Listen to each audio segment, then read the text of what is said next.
멈추지 못하는 우시야라는 제목으로 같이 하나님의 말씀을 나누겠습니다.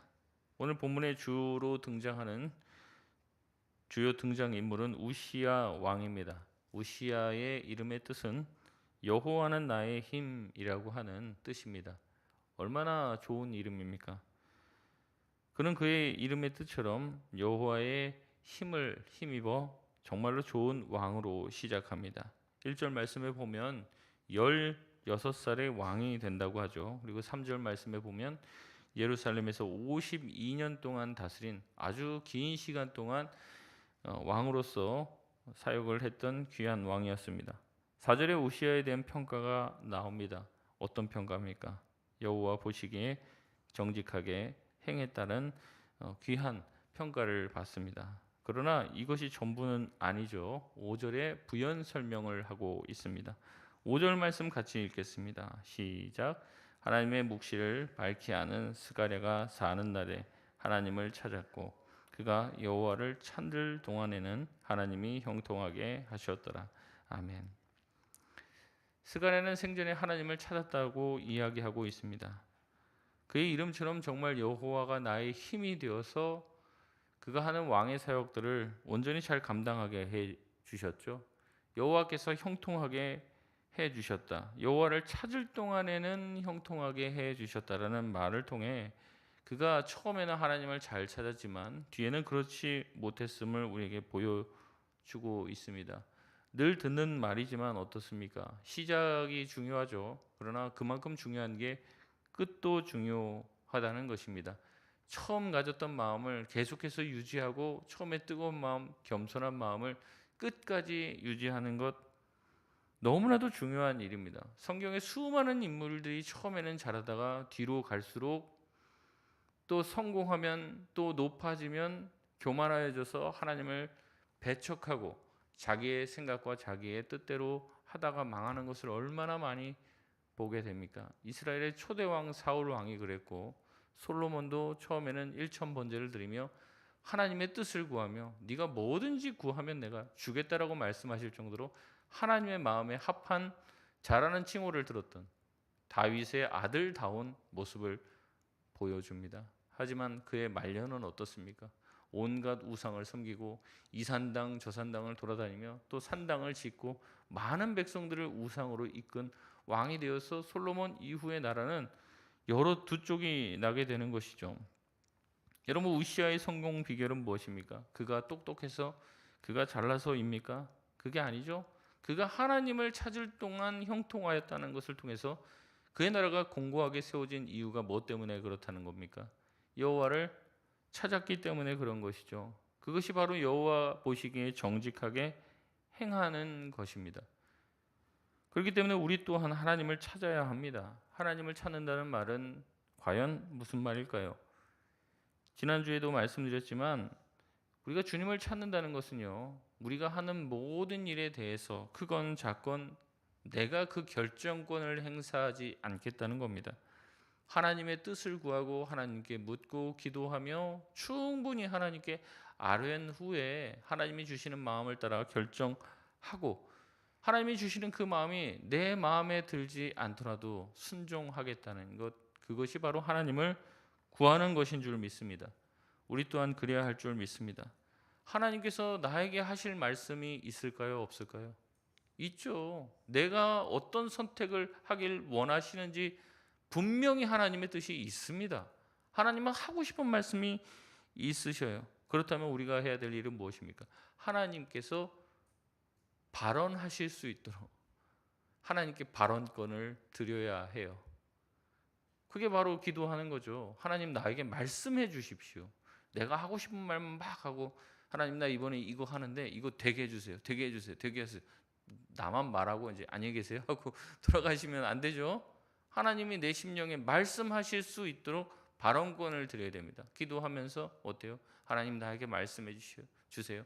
내가 미련합니다. 깨달을 수 없습니다. 주님 나에게 깨닫게 해주시고 내가 생각하지 못하는 기이한 해결책을 허락해 주시고 말씀해 주셔서 이 문제를 하나님께 답을 구합니다. 주님 말씀해 주세요 하면서 잠잠히 기다려야 되는 시간이 분명히 있다는 거죠.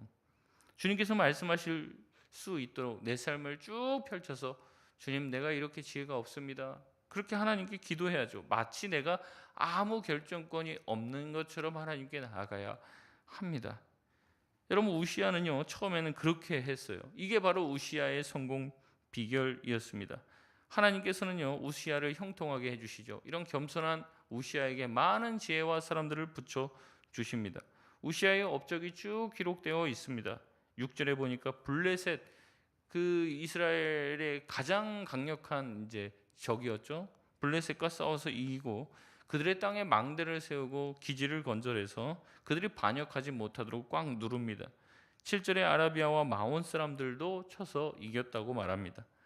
8절에 암몬 사람들까지 우시아에게 조공을 바치는 상황이 연출됩니다. 마치 솔로몬의 시대가 다시 한번 펼쳐진 것 같습니다. 우시아에 대한 소문은 옆나라 멀리 있는 애굽에까지 소문이 펴지고 이 애굽의 변방까지도 우시아에 대한 소문이 자자했다라고 말합니다. 그 정도로 대단한 왕이었다는 거예요. 9절에 우시아는 예루살렘 성을 보수했습니다. 10절에 광야에도 망대를 세우고 물 웅덩이 오아시스를 많이 건설해서 사람들이 목축업을 하기 편하도록 만들어 주었죠. 그리고 뭐라고 얘기합니까? 10절 마지막에 보면 농부와 포도원을 다스리는 자들 많이 두었는데 그가 농사를 좋아했다고 얘기합니다. 이제 왕이 농사와 목축을 좋아하게 되니까 어떻습니까? 나라가 경제적으로 풍요롭게 되는 것이죠. 또한 군사력도 강성해집니다. 당시에는요 전쟁이 일어나면 징병을 하는 거예요. 온 나라의 젊은 남자들, 몇 세에서 몇 살까지 되는 남자들 다 와라, 전쟁을 해라. 그러니까 이 사람들이 평소에 이제 군사 훈련 같은 거를 받아본 적이 없어요. 다들 집에서 이제 일하는 곡괭이라든지 뭐 집에서 이렇게 하는 쇠스랑이라든지 그런 거 들고 나오는 겁니다. 근데 우시아는 어떻게 했습니까? 보니까 뭐라고 얘기합니까? 온전히 그 전쟁을 할 수 있는, 전쟁이 일어날 때 징병하는 방식이 아니라 평소에 전쟁을 연습하는, 전쟁만을 수행할 수 있는 군인들을, 직업 군인들을 대거 육성을 하는 것이에요. 그러니까 이 사람들은 평소에도 군사훈련을 계속하면서 전술과 전략 그리고 체력을 키우는 그 일만 온전히 하면서 이제 월급을 받는 거죠. 농사는 안 하는 겁니다. 게다가 15절에 보면 재주 있는 사람들을 하나님이 허락해 주셔서 이들을 선발합니다. 신무기를 고안하게 하고 온갖 곳에 설치합니다. 그래서 많은 사람들이 쳐들어오지 못하도록 하는 것이죠. 이런 우시아의 좋은 통치는 멀리까지 그의 이름을 떨쳐내게 했습니다. 15절 끝에 보면 우시아의 이름이 왜 멀리 퍼져나갔다라고 얘기합니까? 그의 이름이 멀리 퍼짐은 뭐 때문에 그렇다고 얘기해요? 기이한 도우심을 얻어서 강성하여졌다라고 이야기합니다. 우리가 보면은 다 뭐 우시아가 잘했네, 우시아가 뭐 치세를 잘 펼쳤네, 뭐 여러 가지 뭐 성군이네 얘기할 수 있지만 성경은 뭐라고 얘기합니까? 15절 마지막에 보면 그의 이름이 멀리 퍼짐은 기이한 도움을 얻어 강성하여짐 때문이다라고 말합니다. 여러분, 이 기이한 도우심은 누구로부터 온 도움일까요? 하나님으로부터 온 도움입니다. 그가 주님을 구했습니다. 주님께 주님의 뜻을 구하고 물었습니다. 하나님은 그에게 힘이 되어 주신 것이죠. 그의 이름대로 여호와는 나의 힘이 되어서, 주님께서는 그에게 큰 힘이 되어 주셨습니다. 기이한 도움을 그에게 베풀어 주셔서 그를 강성하게 했고, 그래서 우시아의 이름이 널리 퍼지게 되었습니다. 여러분, 우리도 마찬가지입니다. 저와 여러분이 여기 있는 것 하나님의 기이한 도우심 때문에 여기 있는 줄 믿습니다. 내가 잘나서가 아니에요. 누가 어떻게 해줘서, 내가 기회를 잘 포착해서, 그런 기회조차도 누가 주시는 겁니까? 하나님이 다 주시는 거예요. 때와 일을 따라서 하나님께서 정말 다른 사람들이 줄 수 없는 기이한 도우심으로 우리를 여기까지 인도해 주신 것이에요. 우시아도 마찬가지입니다. 하나님을 구했고 하나님을 찾았고 그로 인해 형통했고 성공한 왕이 되었습니다. 그런데 성공했을 때, 선 줄 알았을 때, 그때가 가장 위험한 때입니다. 선 줄 알았다면 넘어질까 조심하라고 말씀하고 있습니다. 우시아는요 성공하지 않았더라면 더 행복한 왕이었는지도 모릅니다. 성공했기 때문에 높아지고 그의 이름이 멀리 퍼졌기 때문에 그의 성공이 그를 교만의 자리로 이끌고 말았습니다. 우리 16절 말씀 같이 한번 읽겠습니다. 시작. 그가 강성하여 짐에 그의 마음이 교만하여 악을 행하여 그의 하나님 여호와께 범죄하되 곧 여호와의 성전에 들어가서 향단에 분향하려 한지라. 아멘. 우시아가 어땠습니까? 강성하여지니까 그의 마음이 교만하여졌다. 그의 마음이 높아졌다. 이런 원어로 보면 그런 뜻입니다. 자기가 잘나서 성공한 줄 안 것이죠. 말로는 하나님의 은혜로 됐다고 하지만 속으로는 뭐예요? 내가 열심히 기도하고 내가 열심히 살았고 그렇게 생각하는 거죠. 그래서 어떻게 합니까? 선을 넘습니다. 선을. 성경은 이것을 악을 행했다고 말하고 여호와께 범죄했다고 이야기하고 있습니다. 우시아가 특별히 침범한 영역은 제사장의 영역입니다. 향단에 분향하는 것은 오직 아론의 자손의 제사장들만이 할 수 있는 일이었습니다. 아론의 자손의 제사장이라도 아론의 아들이라도 잘못된 불로 분향하다가 그 불에 타 죽을 수도 있는 아주 위험한 일입니다. 하나님께서 이 분향하는 일을 아론의 자손들의 제사장들에게만 맡기신 것입니다. 그러니까 이것은요, 어떻게 보면 우시아가 제사장의 일을 감히 넘본 것, 그것에서 끝나는 게 아닙니다. 그 일을 제정하신 분이 누구예요? 하나님이에요. 여기까지가 네 영역이다. 여기서부터는 아론의 제사장, 내가 특별히 구별하여 세운 제사장들만 할 수 있는 것이라고 그 경계를 하나님이 설정해 놓았습니다. 여러분, 우리가 왜 동성애나 이런 것들을 반대합니까? 남자와 여자의 그 경계를 누가 만드셨기 때문에 그래요? 하나님이 제정하셨잖아요. 근데 그 경계를 스스로 넘나들고 스스로 자기의 뜻대로 깨려고 하는 것이 문제가 되는 것이에요. 결국에 누가 하나님이 되는 것입니까? 내가 하나님이 되는 거예요. 그 경계 하나님이 지어 놓으셨다고, 선을 그어 놓으셨다고? 아니야. 내가 그을 거야, 그 선. 나는 이것도 할 수 있어. 자기 스스로가 하나님이 되려고 한 것입니다. 17절의 제사장 아사랴는 다른 힘세고 용맹한 강한 제사장들 80명을 데리고 와서 왕을 저지하려고 합니다. 왕을 붙잡고 만류하려고 하죠. 18절에 왕을 만류하며 분향은 구별받은 사람만 할 수 있습니다 라고 말을 해요. 근데 그 얘기를 들은 우시아의 반응은 어떻습니까? 우리 19절 말씀 같이 한번 읽겠습니다. 시작. 우시아가 손으로 향로를 잡고 분향하려 하다가 화를 내니 그가 제사장에게 화를 낼 때 여호와의 전 안 향단 곁 제사장들 앞에서 그의 이마에 나병이 생긴지라. 아멘. 경고에도 불구하고 우시아는 화를 내며 저항합니다. 그리고 자기의 뜻대로 분향하려고 나서죠. 늘 하나님의 뜻을 구하고 하나님께 순종하던 왕은 이제는 제멋대로 자기의 뜻대로 하고 싶은 대로 하는 어린아이와 같아집니다. 이것을 교만하다라고 얘기하는 거예요. 자기 멋대로 하고 싶은 거, 내가 하려고 하는 거는 죽어도 하려고 하고, 내가 하기 싫은 일은 하나님의 뜻이건 뭐건 죽었다 깨나도 안 해요. 내가 하기 싫으니까. 이게 바로 어린아이 모습 같은 거죠.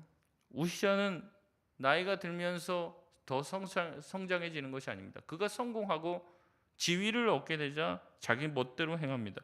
결국 하나님의 즉결 심판을 피하지 못하죠. 즉시 나병에 걸리게 됩니다. 나병에 걸리자 부정해진 우시아는 성전에서 쫓겨나고 나병 환자가 되어 죽는 날까지 별궁에서 격리되어 삽니다. 한때 잘 나갔던 왕이지만 처음에는 그렇게 멋지고 성군이라고 칭송받던 우시아는 한 번에 무너집니다. 한 번에. 올라가는 데까지는 그렇게 시간이 오래 걸리고 많은 과정을 거치지만 나락으로 떨어지는 건 순식간입니다. 거기에서 모르겠습니다. 제가 봤을 때는 그렇게 나병 걸리고 나서 하나님께 회개했는지는 모르겠어요. 근데 제 생각이지, 전적으로 제 생각입니다. 하나님께 통회 자복하고 하면 하나님께서 또 낫게 해주시지 않았을까요? 전혀 그 모습이 없어요. 나락으로 떨어졌는데도 불구하고 씩씩거리고 화를 내고 하나님의 전 앞에서 자기의 혈기를 드러낸 것, 그것에 대해서 후회하거나 회개하거나 돌이키지 않습니다. 그리고 그냥 죽었다. 죽은 후에도 왕의 묘실에 들어가지 못했습니다. 나병에 걸렸기 때문에 그렇죠. 그래서 그 옆에 왕의 묘실 바깥에 있는 밭에 묻히는 비참한 인생이 됩니다. 우리가 이 이야기를 통해서 뭘 깨달을 수 있습니까? 첫 번째, 우리가 강성할 때 더 겸손해야 할 줄 믿습니다. 내가 이룬 것들 내 손으로 이룬 것이 아닙니다. 하나님의 기이한 도우심이 있었기에 된 줄 믿습니다. 다윗도 솔로몬도 성공의 문턱에서 걸려 넘어졌어요. 수많은 사람들이 잘 나갈 때 떨어졌단 말이죠. 우리가 그들보다 더 믿음이 좋은 사람들입니까? 그렇지 않잖아요. 우리도 늘 이 말씀을 경계로 삼아야 합니다. 하나님, 우리 또한 우리가 강성하여질 때 그의 마음이 교만하여 악을 행했다라는 그 말씀이 내게 임하지 않게 해달라고, 우리가 강성하여질 때 더 겸손하여졌더라라고 고백할 수 있는 저와 여러분 되시길 바랍니다. 두 번째는 하나님이 정하신 질서를 존중해야 합니다. 우리 각자에게 하나님은 역할을 주셨습니다. 그 역할에 최선을 다해 나가야지, 내가 조금 안다고, 내가 좀 잘 나간다고, 똑똑하다고 해서 월권을 하면 안 됩니다. 다른 사람들이 하는 것들에 대해서 쉽사리 우리가 평가하거나 우리가 간섭하려 드는 것은, 그것은 교만이 될 수도 있죠. 타인의 역할들을 잘 존중하며 그들의 직분을 잘 존중하며 겸손하게 내 자리를 지키고, 혹시 부족한 사람들이 있다면 오히려 그들을 위해서 기도하는 것이 신자들이 해야 될 겸손인 줄 믿습니다. 세 번째는 하나님의 경고를 무시하지 말아야 합니다.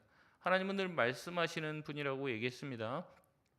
우시아가 분향할 때 하나님이 갑자기 나병을 내리시나요? 여러분, 아닙니다. 짧지만은 2절에 걸쳐서 하나님은 어떻게 해요? 이 제사장을 통해서 경고하십니다. 아닙니다. 80명이 와서 뜯어 말리는 거예요. 당신 하면 안 됩니다. 그때라도 죄송합니다 이렇게 해야 되는데, 자존심이 있잖아요. 왕에 한번 한다고 하면 해야 되잖아요. 자기를 가로막아, 그건 있을 수가 없는 거예요. 그러니까 하나님의 경고의 말씀을 듣지 못하는 거예요. 하나님은 분명히 이것은 아론의 구별된 제사장들, 아론의 자손들만 할 수 있는, 제사장들만 할 수 있는 분향입니다. 하시면 안 됩니다. 만약에 왕이 이렇게 분향하게 되시면 하나님 여호와께서 당신에게 영광을 앗아갈 것입니다. 영광을 얻지 못할 것입니다. 경고했습니까? 안 했습니까? 했습니다. 우리에게도 갑자기 재앙과 훈계가 찾아오는 것은 아니에요. 그 전에 돌아보면은 그래요. 그 전에 분명히 우리에게 경고하셨고 말씀하셨습니다. 그 길이 아니다.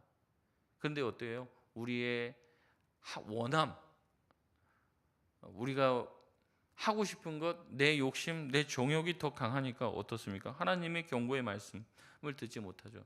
그래서 회개하지 않고 내 멋대로 가다가 결국에 징계에 도달하게 되는 것이지, 갑자기 하나님이 내리시는 벌이 아닙니다. 그러니 우리는 주님의 말씀에 늘 민감해야 할 줄 믿습니다. 듣기 싫은 말이라도 흘려 듣지 말아야 합니다. 그 말씀 한마디 한마디가 나에게 하는 경고이며, 그 경고는 너 한 번만 더 그러면 내가 때린다, 그런 경고가 아니라 멸망의 자리에 가지지 말라고 하는 하나님 아버지의 따뜻한 지금 외침이에요. 근데 그게 듣기가 싫은 거죠. 또 잔소리하네. 그러다가 멸망의 자리에 임하게 되는 것입니다. 말씀을 맺겠습니다.